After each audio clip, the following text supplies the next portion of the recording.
ओम शांति। 24 सितंबर की बाबा की मुरली अव्यक्त मुरली है। रिवाइज कोर्स की तारीख 22 दिसंबर 95।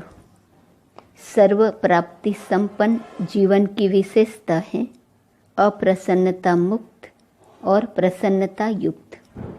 आज प्यार के सागर बाप दादा अपने प्रेम स्वरूप आत्माओं को देख रहे हैं। हर एक के दिल में परमात्मा प्यार समाया हुआ है। ये परमात्मा प्यार प्राप्त भी एक ही जन्म में होता है। 83 जन्म देव आत्माएं व साधारण आत्माओं द्वारा प्यार मिला। सोचो, याद करो, सारे कल्प का चक्कर लगाओ। स्वदर्शन चक्रधारी हो न, तो 1 सेकंड में सारे कल्प का चक्कर लगाया। 83 जन्मों में परमात्मा प्यार मिला था? नहीं मिला। सिर्फ इस संगम पर एक जन्म में परमात्मा प्यार प्राप्त हुआ। तो अंतर को जान लिया ना। आत्माओं का प्यार और परमात्मा प्यार कितना अंतर है।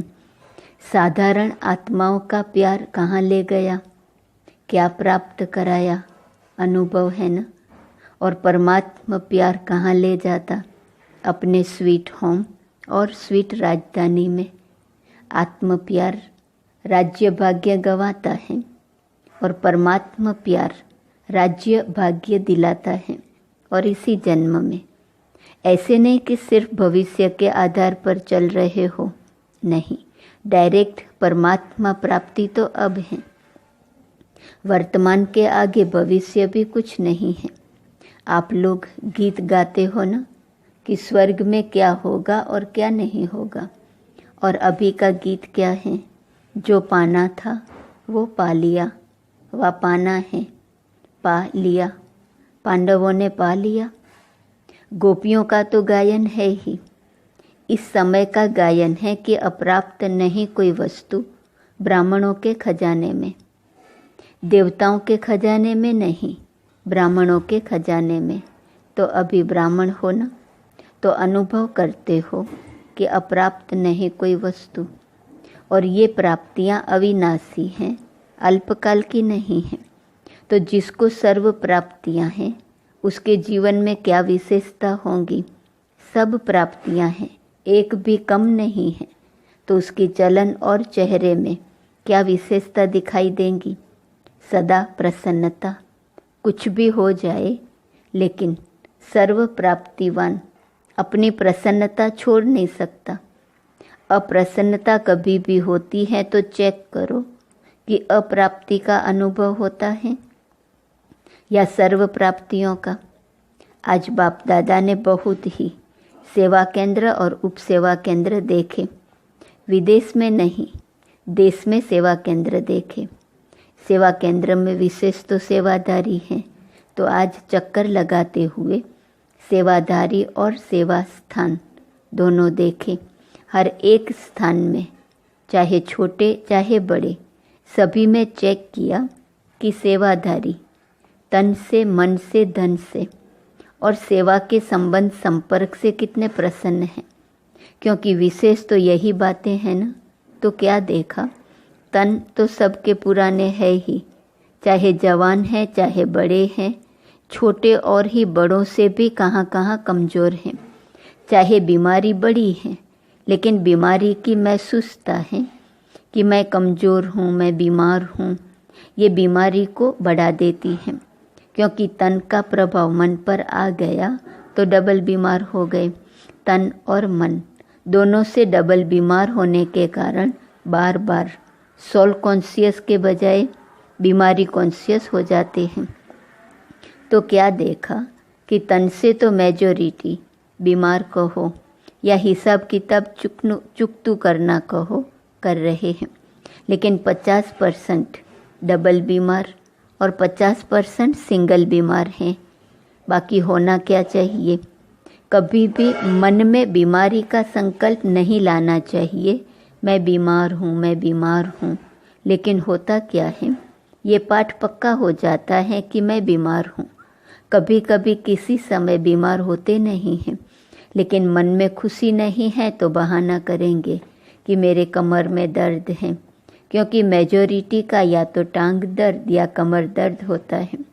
कई बार दर्द होता नहीं है, फिर भी कहेंगे मेरे को कमर में दर्द है। अभी उसकी चेकिंग कैसे हो? जैसे एक बार बाबा ने कहा था, अगर बुखार हो तो उसका तो थर्मोमीटर है। अब कमर दर्द या टांग दर्द है तो उसमें फिर थर्मोमीटर भी नहीं होता है। डॉक्टर्स के पास इसका कोई थर्मोमीटर है जो कमर दर्द है या नहीं वो चेक कर सके? एक्सरे कराओ, ये कराओ, वो तो और ही खर्चा लगाओ। तो क्या देखा? तन के बारे में सुनाया। कई सेवाधारी ऐसे दिखाई दिए। सेवाधारी आप सभी हो, ऐसे नहीं समझना सिर्फ टीचर की बात है। सेवाधारी आप प्रवृत्ति वाले भी हो ना, कि जो सेंटर्स पर रहते हैं वो सेवाधारी हैं। आप लोग प्रवृत्ति में रहने वाले भी सेवाधारी हो। कभी आपके घरों का भी चक्कर लगाएंगे, देखेंगे कि कैसे सोते हो, कैसे उठते हो, डबल बेड है, सिंगल बेड है। अच्छा, ये तो आज के चक्कर की बात है। आजकल के हिसाब से दवाइयाँ खाना ये बड़ी बात नहीं, क्योंकि कलयुग का वर्तमान समय सबसे शक्तिशाली फ्रूट ये दवाइयाँ हैं। देखो, कोई रंग बिरंगी तो है ना, कलयुग के लास्ट का यही एक फ्रूट है, तो खा लो प्यार से। दवाई खाना ये बीमारी याद नहीं दिलाता। अगर दवाई को मजबूरी से खाते हो तो मजबूरी की दवाई बीमारी याद दिलाती है, और शरीर को चलाने के लिए एक शक्ति भर रहे हैं, उस स्मृति में खाएंगे तो दवाई बीमारी याद नहीं दिलाएंगी, खुशी दिलाएंगी। तो बस 2-3 दिन में दवाई से ठीक हो जाएंगे। आजकल के तो बहुत नए फैशन हैं। कलयुग में सबसे ज़्यादा इन्वेंशन आजकल दवाइयाँ या अलग अलग थेरापी निकाली है। आज फलानी थेरापी है, आज फलानी। तो ये कलयुग के सीज़न का शक्तिशाली फल है, इसलिए घबराओ नहीं। लेकिन दवाई कॉन्शियस, बीमारी कॉन्शियस होकर नहीं खाओ, तो तन की बीमारी होनी ही है, नई बात नहीं है। इसलिए बीमारी से कभी घबराना नहीं। बीमारी आई और उसको फ्रूट थोड़ा खिला दो और विदाई दे दो। अच्छा, ये हुआ तन की रिजल्ट। फिर और क्या देखा? मन में क्या देखा? एक बात खुशखबरी की ये देखी कि मेजॉरिटी हर एक सेवाधारी के मन में बाप का प्यार और सेवा का उमंग दोनों है। बाकी 25% कोई मजबूरी से चल रहा है, वो छोड़ो, लेकिन मेजॉरिटी के मन में ये दोनों बातें देखी। और ये भी देखा कि बाप से प्यार होने के कारण याद में भी शक्तिशाली हो बैठने का, चलने का, सेवा करने का अटेंशन बहुत देते हैं। लेकिन खेल क्या होता है कि चाहते हैं कि याद की सीट पर अच्छी तरह से सेट होकर बैठ जाएं, लेकिन थोड़ा टाइम तो सेट होते हैं, फिर हिलना डुलना शुरू होता है। जैसे बच्चा होता है, उसको ज़्यादा टाइम सीट पर बिठाओ तो हिलेगा ज़रूर। तो मन भी अंदर कंट्रोल में, ऑर्डर में नहीं है, तो थोड़ा टाइम तो बहुत अच्छा बैठते हैं, चलते हैं, सेवा भी करते हैं। लेकिन कभी सेट होते हैं, कभी अपसेट भी हो जाते हैं। कारण क्या है? होना सेट चाहते हैं, लेकिन अपसेट क्यों होते हैं? कारण क्या है? एकाग्रता की शक्ति, दृढ़ता की शक्ति, उसकी कमी है। प्लान बहुत अच्छा सोचते हैं, ऐसे बैठेंगे, ये अनुभव करेंगे, फिर ये सेवा करेंगे, फिर ऐसे चलेंगे, लेकिन कर्म करने में या बैठे बैठे भी दृढ़ता की शक्ति कम हो जाती है। तो बातों में मन बुद्धि बट जाते हैं। चाहे काम में बिजी नहीं है, लेकिन व्यर्थ संकल्प ये सबसे बड़ा काम है जो अपने तरफ खींच लेता है। तो स्थूल काम नहीं भी हो, लेकिन दृढ़ता की शक्ति बटने के कारण मन और बुद्धि सीट पर सेट होने के बजाय हलचल में आ जाते हैं। बाप दादा ने आप सबको जो काम दिया था वो देखा। बाप दादा के पास सब चिट्ठियाँ पहुँची, लेकिन कई बच्चे बड़े चालाक हैं। चालाकी क्या करते हैं? चिट्ठी लिखते हैं लेकिन नाम नहीं लिखते। ऐसे समझकर करते हैं बाबा तो जानता है, फिर भी अगर काम दिया है तो काम तो पूरा करो ना। टीचर अगर कहे ये लिख कर आओ, और टीचर को कहो कि आप तो जानते हो ना मुझे ये लिखना आता है, तो टीचर मानेगा? तो कई तो नाम ही नहीं लिखते। लेकिन जो भी जिस ग्रुप में काम दिया है, मेजॉरिटी सबकी ये खुशी की बात देखी कि सब ने लिखा है कि हम डायमंड जुबली तक करके दिखाएंगे। ये मेजॉरिटी का है, आप सबका भी है। जीवन मुक्त हो जाएंगे। बाबा ने काम दिया है, व्यर्थ से मुक्त, जीवन मुक्त हो जाएंगे। अगर सभी बातों से मुक्त हो गए तो क्या हो जाएंगे? जीवन मुक्त हो जाएंगे ना। तो सभी ने अपनी हिम्मत उमंग अच्छा दिखाया है, चाहे फॉरेन वालों ने चाहे भारत वालों ने। उमंग उत्साह सभी का अच्छा है। कोई कोई ने, बहुत थोड़ों ने लिखा है कि हमको टाइम लगेगा। लगने दो उन्हों को, आप लोग तो जीवन मुक्त हो जाओ। तो रिजल्ट में देखा कि सभी को उमंग है कि डायमंड जुबली में कुछ करके दिखाएं। लेकिन बाप दादा ने देखा कि जितना अपने आप को डायमंड बनाने का उमंग उत्साह है, उतना ही डायमंड जुबली वर्ष में सेवाओं के प्लान भी बहुत फास्ट बनाए हैं। इसमें बाप दादा खुश हैं। लेकिन ऐसा नहीं कहना कि सेवा का बहुत बोझ था ना, इसलिए थोड़ा नीचे ऊपर हो गया। ये बाप दादा नहीं चाहते। सेवा जो स्वयं को व दूसरे को डिस्टर्ब करे वो सेवा नहीं है, स्वार्थ है। और निमित्त कोई ना कोई स्वार्थ ही होता है, इसलिए नीचे ऊपर होते हैं। चाहे अपना चाहे दूसरे का स्वार्थ जब पूरा नहीं होता है तब सेवा में डिस्टर्बेंस होती है। इसलिए स्वार्थ से न्यारे और सर्व के संबंध में प्यारे बनकर सेवा करो। तब जो संकल्प किया है वह लक्ष्य रखा है कि डायमंड जुबली में डायमंड जुबली मनाएंगे, वह पूरा हो सकेगा। आधा याद नहीं करना। कई ऐसे जवाब देते हैं, कहते हैं डायमंड जुबली तो मनाने की थी तो मनाया, उसमें बिजी हो गए। लेकिन बाप दादा के दोनों शब्द याद रखना, आधा नहीं। डायमंड जुबली मनानी है, सिर्फ मनानी है नहीं, बनकर मनानी है। तो मतलब का अर्थ नहीं लेना, मना लिया ना, लेकिन बनकर मनाया।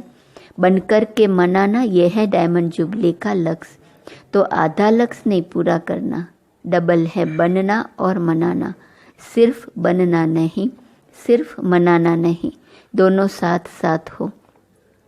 और आप सबको मालूम है कि जब आप डायमंड जुबली के व डायमंड बनने के प्लान बना रहे हो तो आप सबसे पहले माया भी अपना प्लान बना रही है।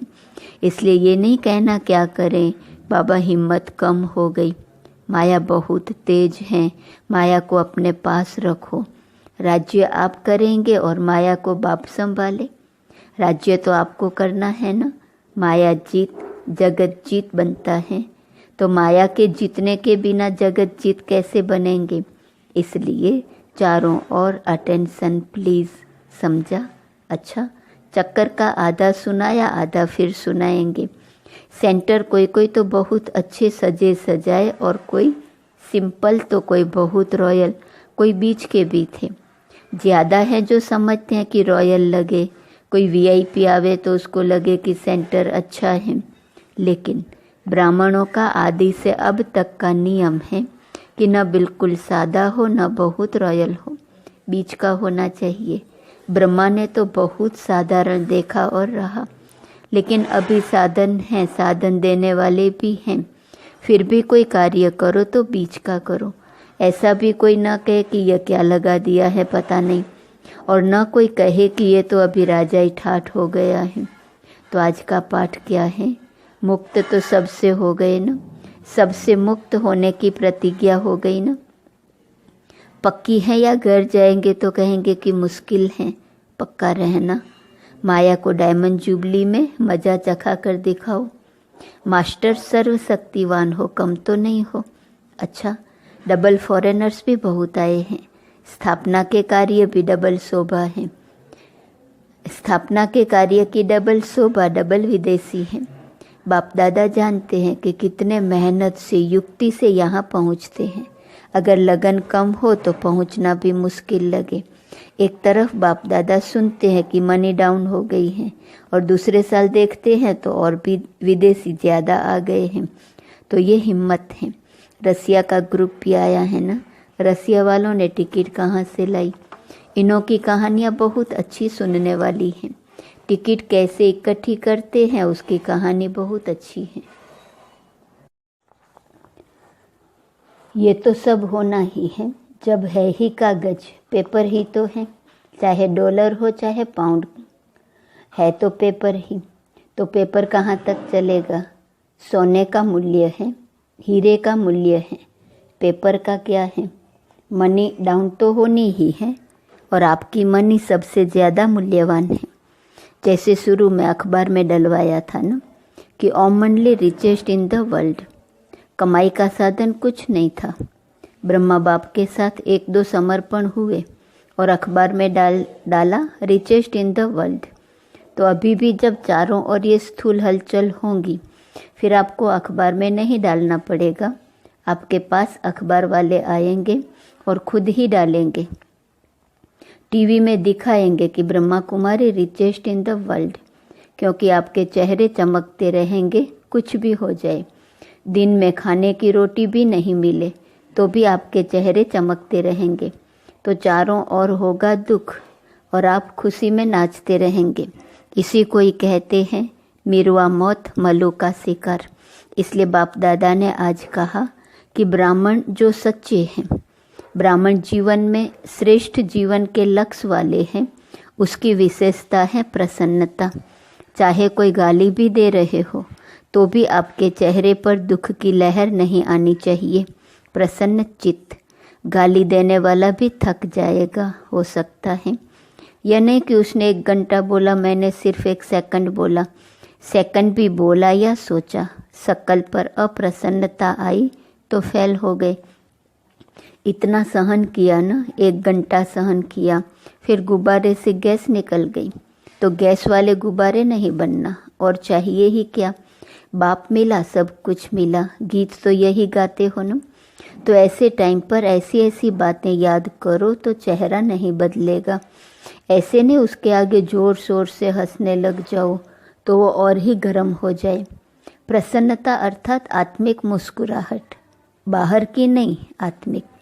तो आज का पाठ क्या रहा? सदा अप्रसन्नता मुक्त और प्रसन्नता युक्त।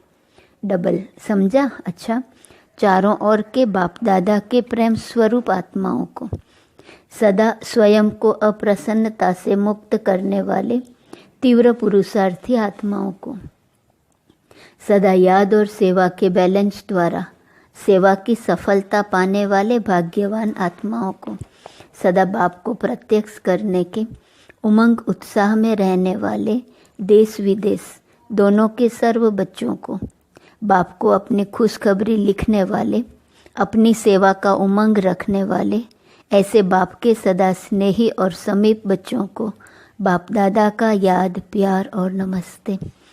आज का वरदान अखंड स्मृति द्वारा विघ्नों को विदाई देने वाले मास्टर सर्वशक्तिवान भव। संगम युग विघ्नों को विदाई देने का युग है। जिसको आधा कल्प के लिए विदाई दे चुके उसको फिर आने न दो।